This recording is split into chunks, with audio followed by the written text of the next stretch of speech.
right now I am the Pradesh Returning Officer for the state of Maharashtra for conducting the All India Congress Committee elections. And today I have come to address the press conference in Thiruvananthapuram regarding the Bharat Jodo Yatra. And we are conducting this press conference in 24 locations across the country to create awareness of the Bharat Jodo Yatra.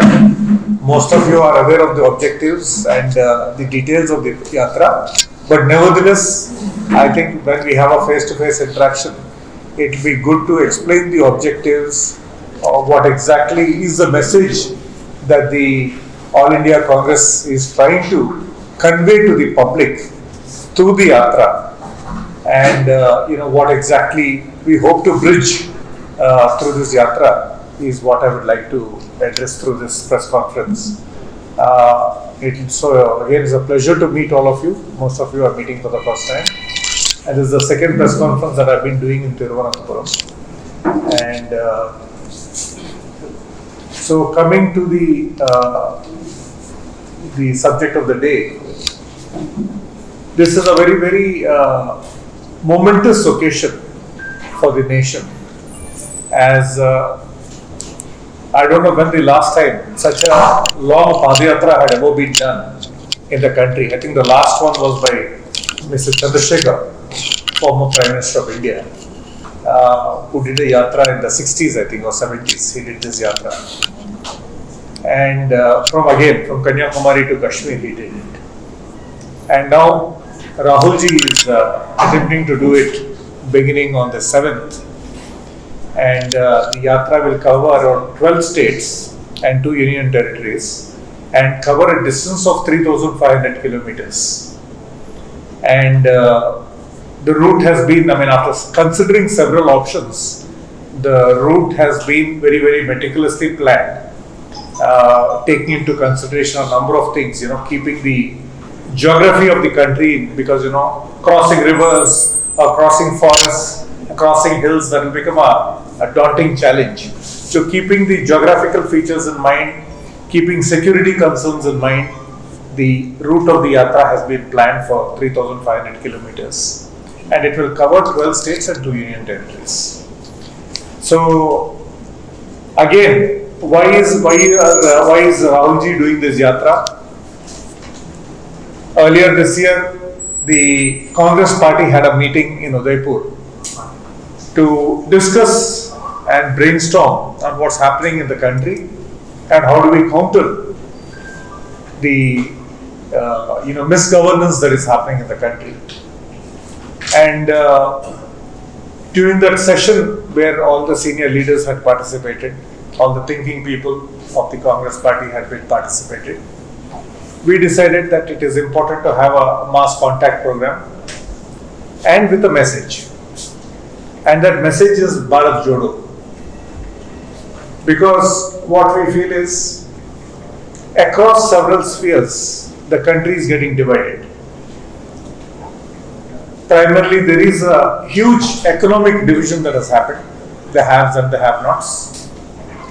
And the people who have sunk below the poverty line, that number has substantially increased.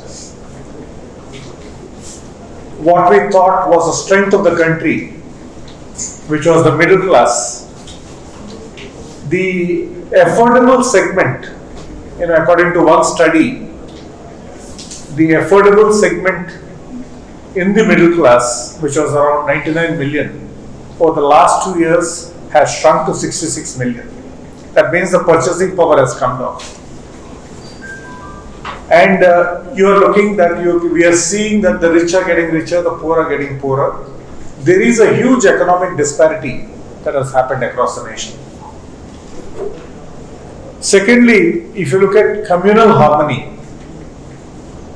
there is immense distress. There are open and subtle ways to divide the community along communal lines, along regional lines, according to our food habits, all unfortunate. And I think this is not healthy for a vibrant democracy like India. Thirdly, what is happening is the assertion of powers of autonomous institutions. See, we are a very vibrant democracy. We have a vibrant judiciary. We have a healthy media. We have the parliamentary institutions, and then we have the bureaucracy. But if you look at what has been happening over the last 8 years, the all these are autonomous bodies, and their independence is being encroached upon. I think the judiciary is getting pressurized. The election commission has become a rubber stamp of the government. And if you look at the rights of the media, I think there's coercion, there's threats. And it is unfortunate that every institution worth its name, even the RBI, is getting compromised. So we're not a functioning, healthy democracy anymore. And through this yatra, through this Bharat Jodo Yatra, the Congress party wants to highlight all this and seeks the people advice on the way forward. We are going to consult people.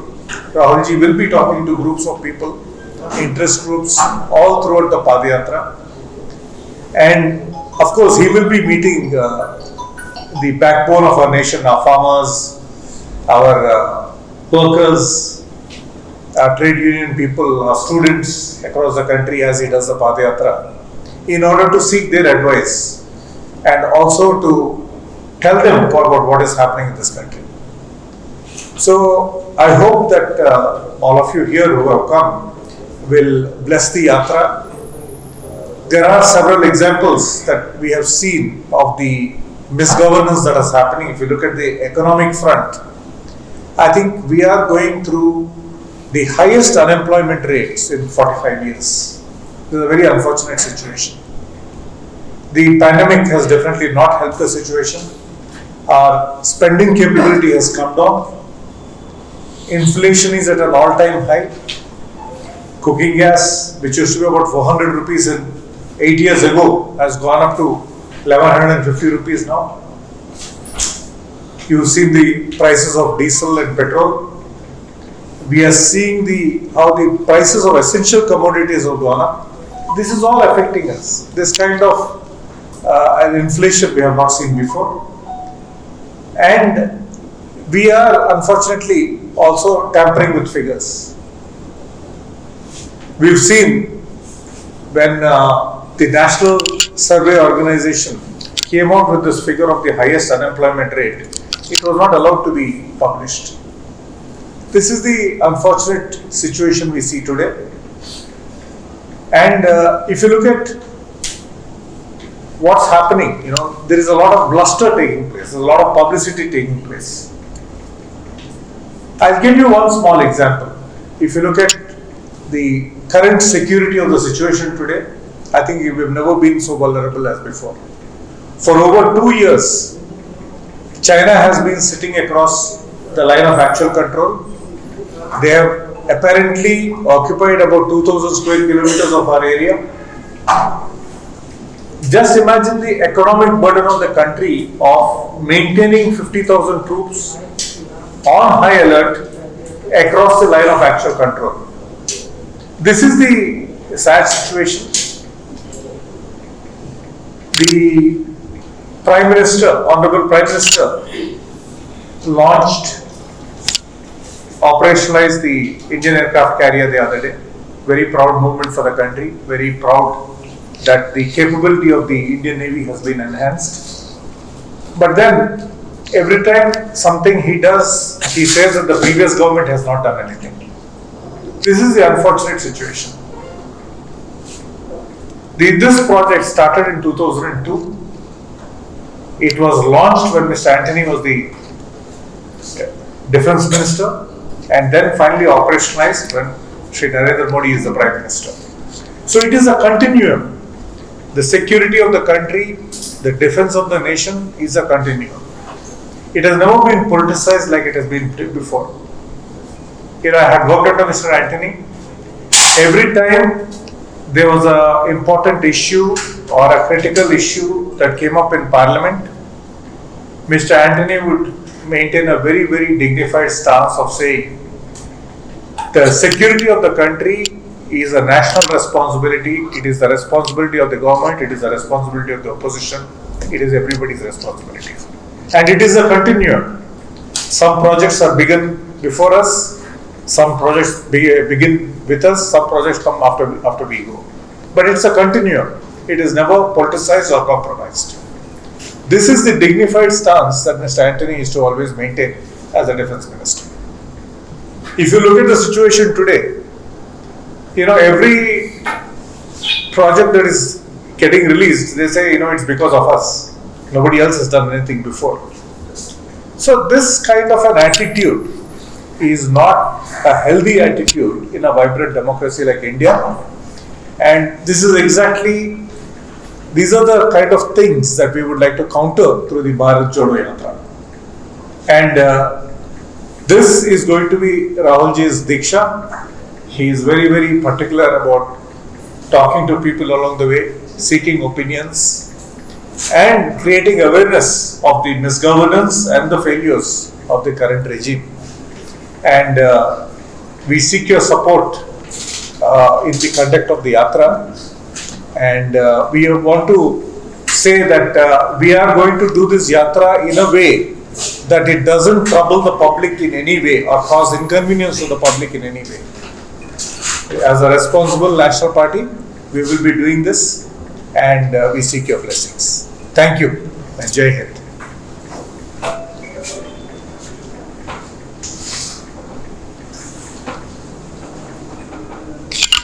Anybody has any questions?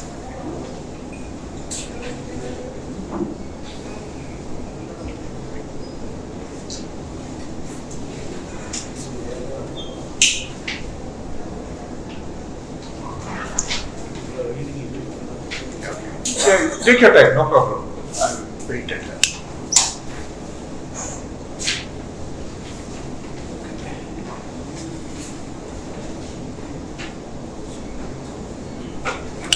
Pardon me?